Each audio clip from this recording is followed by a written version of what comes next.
I'm Dana Yarn.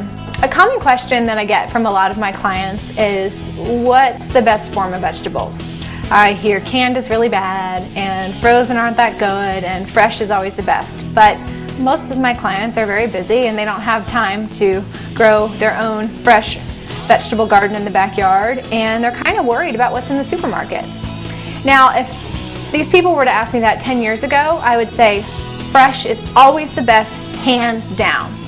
Now, new research from the USDA and several other holistic natural nutrition sources is saying that frozen is a better option.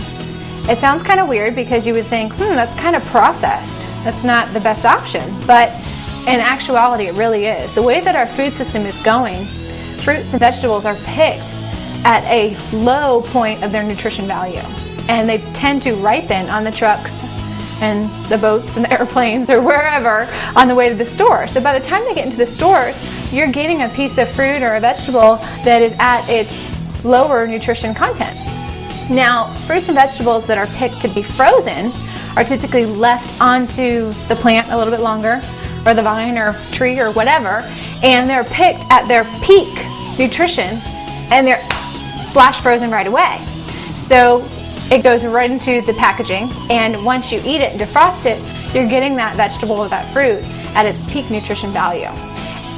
It's hard to wrap your brain around that concept, but if you really think about where your food is coming from in this industry, because it's massively produced, it makes a lot of sense.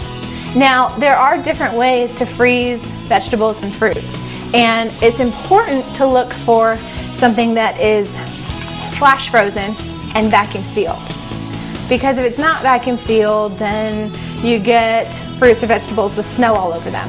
And that water tends to get into the fruits and vegetables when you cook them, and there goes your nutrition right down the sink. So look for something that is vacuum packed and flash frozen like this, and look at the color of the vegetables as well. If they're that deep, vibrant green or whatever color they're supposed to be, orange or red, then you know you've got a vegetable or a fruit that is at its peak nutrition value.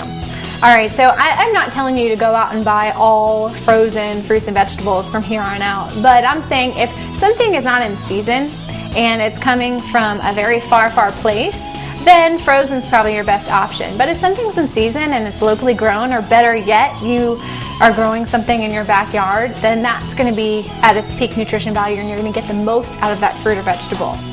So use your brain, kind of think about what's in season and try to buy those fruits and vegetables. And then if you do have a recipe that calls for something that's out of season, then look for some vegetables and fruit in packaging similar to this.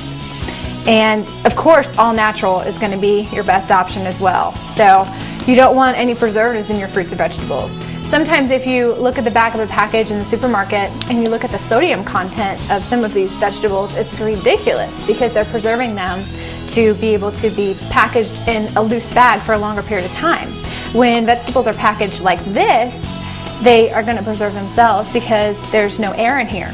So definitely start having an open mind with frozen fruits and vegetables, and avoid the canned fruits and vegetables if possible, minus tomato sauce and pumpkin. Those are the two vegetables or fruits, whatever you think a tomato is, and that actually retain their nutrition through the canning process. But most other fruits and vegetables do not retain that much nutrition throughout the canning process.